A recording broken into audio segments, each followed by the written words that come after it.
My mission is simple, to make you money.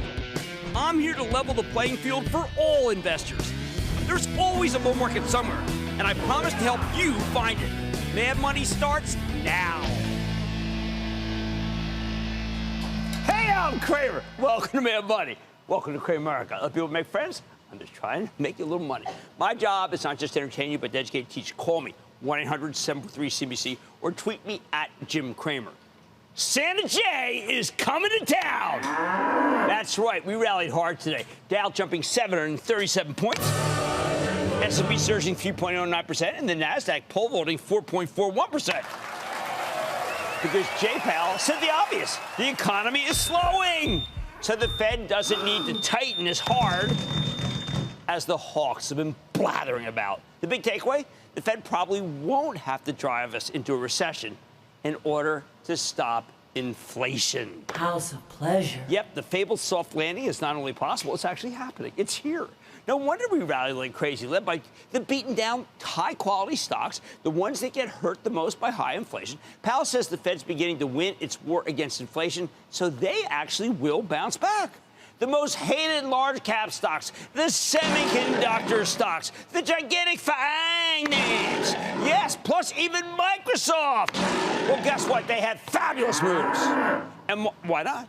Every day we had to hear bad things about Apple, right? I mean, all thanks to China. It was getting ridiculous, don't you think? We heard terrible things about Microsoft and the consumer and the enterprise. But if Powell doesn't feel compelled to take the federal funds rate up to, say, 5%, then we don't need to worry about Microsoft nearly as much. Same goes for Alphabet, Amazon, Meta, Netflix. I mean, it's just not that bad, even for Apple. All right, so everybody was saying, oh, I trust this move. You can't trust this move. Why should I trust this move? They're like 7 years old. Let me tell you something. Multiple people call this a bear market rally. I say, wait a second. I haven't seen so many people scared about doing actual core business, the stuff with money, since 2008. I don't think anyone's being swept away by irrational exuberance here. Here's what really happened. Powell surprised us.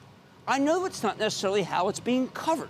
It doesn't feel like it should be surprising to hear Jay Powell offer a more moderate view than the last three Fed officials we heard from, who make it sound like the things are totally spinning out of control, and we still can't stamp out inflation without taking rates much higher.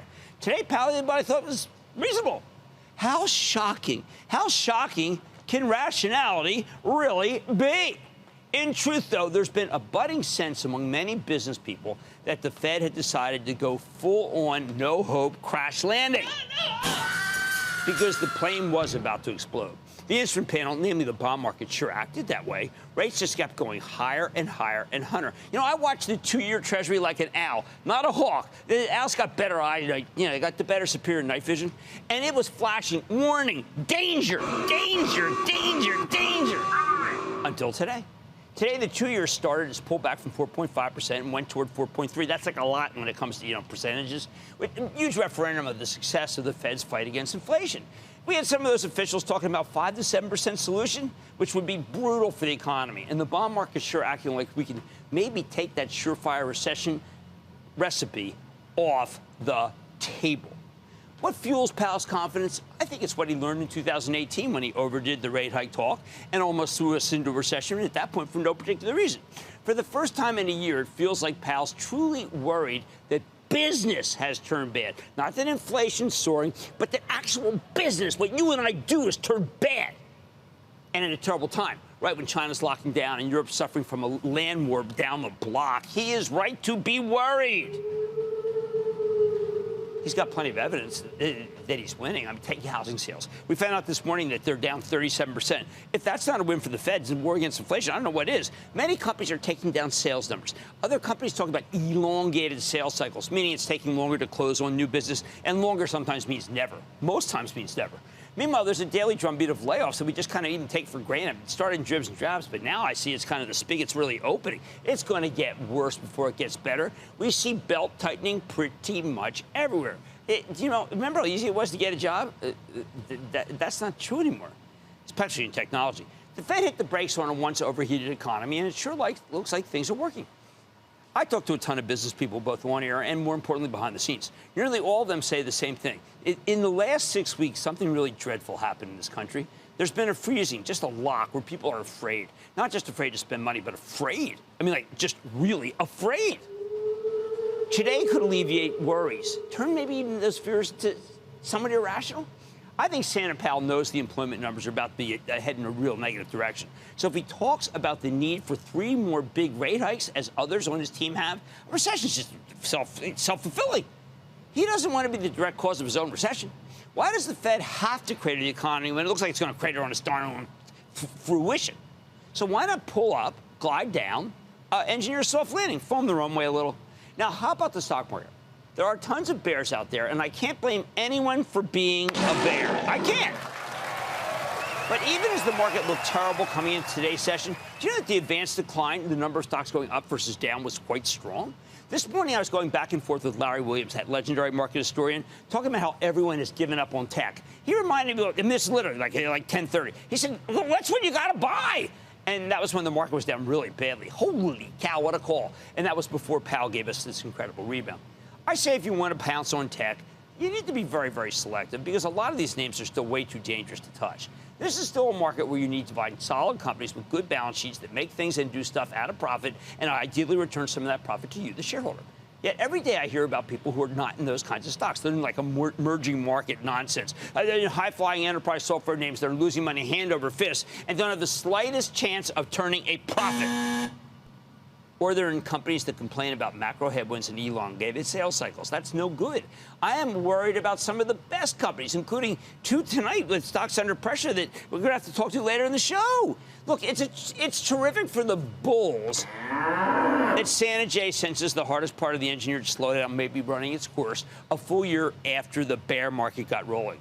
But when you hear something like CrowdStrike, a terrific cloud-based software company that said last night it's having trouble closing deals and they're in cybersecurity and it isn't making money. I mean, don't you think that the Fed just can't bail them out? That doesn't happen. That's not where you want to be. If your company has just laid off a bunch of people because it's losing so much money, that's not where you want to be. If your company doesn't return capital because it doesn't have any capital return, that's not where you want to be. Maybe you think I'm still making one more clarion call for Apple. Hey, my policy on Apple remains the same. Own it, don't trade it. The people who sold it down at 139, 140 today, how do you think they're feeling? Yeah, that's right. Now, but the Microsoft's game on. Etsy, you bet. Workday's sure. Caterpillar, absolutely. Honeywell's not bad. JP Morgan, Bank of America, I like. Same Costco, TJX, what's not? Ford. They're awful cheap if we don't get a recession. And they were all starting to get priced for a recession. Same goes for the higher yielding oil stocks.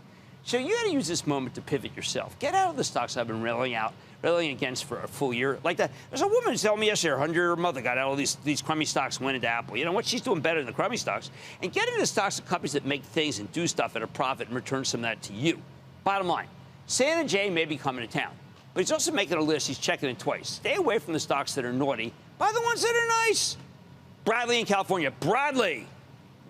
Hey, Jim, the original Philly fanatic. You are. You betcha. What's going on? Hey, I have a real quick question on retail giant Macy's. Their stock's been on a rally, pretty much correlation with the Dow the last 2 weeks. I'm wondering how sustainable the underappreciated stock will remain, and especially with the Fed softening stance and the resilient consumer in play. Bradley, I'm very okay at this question. When Macy's was at 15, I said I liked it because the numbers were going to be great. When it was at 20, I said I liked it because the numbers were going to be great. You know what? It turns out it's at 23, and the numbers are still great. So I say, Jeff Gennett knows what the heck he's doing. At 5 times earnings, call me a buyer.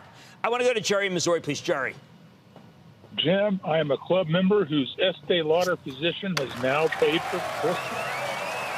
Estee Lauder, and then we got the Ulta tomorrow, and Ulta's going to say great things about Estee Lauder, then the Chinese are going to have to open, and then Estee Lauder's going to go, yes. What's up? Unfortunately, I'm not doing as well with my position of the only EV manufacturer to actually deliver significant quantities of vehicles. Should I double down, hold, or just get out of Tesla? No, I mean, look, I think that I do believe that I'm not going to go against Musk. I just don't. Musk is too smart. Tesla's down a lot, I think, mostly because people are worried that he has to pay so much money, has to worry about Twitter. Once this thing is past us and he figures out what to do with Twitter, which he will, then I think Tesla's going to be fine. All right, Santa J is indeed coming to town. Not too late, let me tell you something. He says that stay away from the stocks that are naughty. He's telling you to buy the ones that are nice, although he's not being that granular in truth. On Mad Money tonight, Salesforce announced after the bell that co-CEO Brett Taylor plans to step down at the beginning of next year. I like that guy. We got to learn more about what the heck's happening over there with CEO Mark Benioff. Then earlier today on Squawk on the Street, I took a sip of something really delicious. It was called Figgy Pudding Spam Juice. And tonight I'm talking to the mastermind behind the brand, Hormel, to get a sense of what the company has in store. And could Snowflake earnings bring a blizzard to Wall Street? I'm checking in on the cloud stock. It's one of my favorites in terms of the company, but we got to talk about the stock with the company's top brass. So stay with Cramer.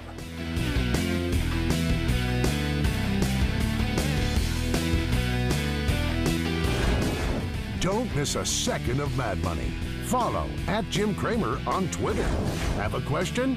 Tweet Cramer. #MadTweets. Send Jim an email to madmoney@cnbc.com or give us a call at 1-800-743-CNBC. Miss something? Head to madmoney.cnbc.com.